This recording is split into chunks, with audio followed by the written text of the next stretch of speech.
প্রতিটা প্রবাসী প্রতিটা প্রবাসীর কষ্ট কি জানেন? যেমন এখন সময়টা, এই সময়ে কিন্তু এখন যেমন রমজানের মাস, রহমতের মাস আল্লাহ তাআলা দান করছে আমাদের জন্য রহমতের মাস। তাই না? তো এই রহমতের মাসটায় আমরা প্রবাসী দূরে থাকি। মা-বাবা, ভাই-বোন, আত্মীয়স্বজন যারা আছে, বউ-বাচ্চা তাদেরকে রাইখা কিন্তু আমরা দূরে থাকি। তাই মানে যারা প্রবাসে আছে এই কষ্টগুলা শুধু তারাই বুঝবো।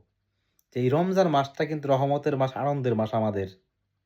তো এই মাসটাও কিন্তু আমরা দূরে থাকি শুধু টাকার জন্য, নিজের ফ্যামিলি সুখে রাখার জন্য।